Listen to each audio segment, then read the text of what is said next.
All eyes are on Alvin Bragg to bring reforms and to bring transparency and justice. There were, of course, some prosecutors who were carried over from Cy Vance Jr. that showboated, famously resigned, claiming that Alvin Bragg was refusing to indict Trump. One even came out with a book.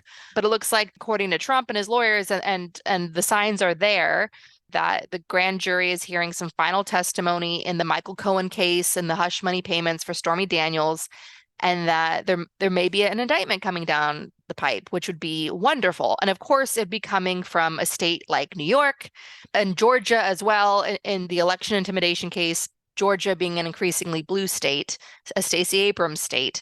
And so Georgia and New York being the states that finally get Trump would be quite fitting, given the grassroots engines that exist in those states, the self-organizing, how decentralized the power is in those states. The activism there is quite hot. So it's a wonderful thing. And that translates into having public officials that do their damn job and deliver justice. Let's hope.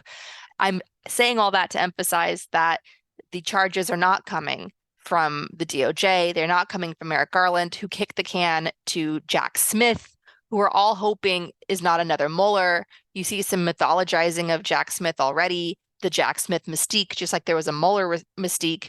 We are not holding our breath for the DOJ.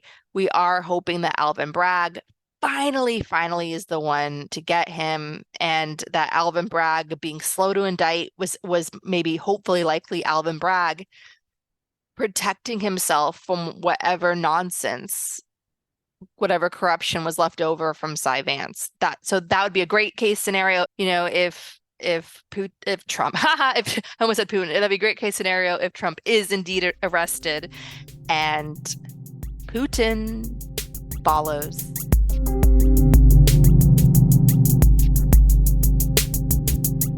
There are a lot of people out there who are simply watching from a distance others fighting back, and they don't necessarily join that fight. They observe the fight and they listen, and they feel grateful that if they're too battered down by life, if they're feeling weak and lonely and scared, that there are other people out there fighting hard. And I think, a lot of times eventually those folks do join.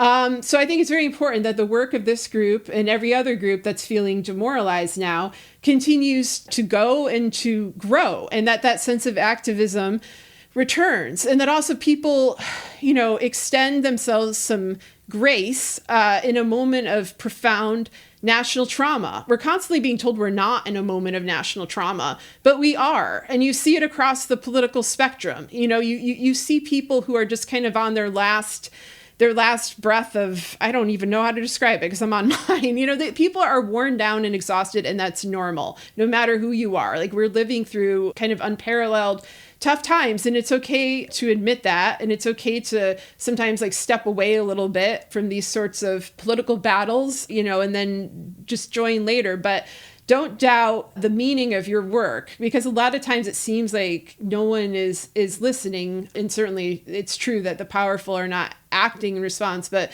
people are. I think that is the actual silent majority of this country. They're people who want a better standard of life. They want things to be easier. They want paying bills to not be such a hardship. They want less overt cruelty because they're scared of being the victim of overt cruelty. And sometimes when people get scared like that, they act cruel preemptively themselves. They want to seem tough. They want to seem like somebody you're not going to, want to screw with. And it feeds into itself, and it's all just wonderful for the aspiring authoritarians who prey on people like this, who prey on people who are terrified and who are full of rage, which unfortunately is the American condition. So anything that's an alternative to that, I think, is a good thing.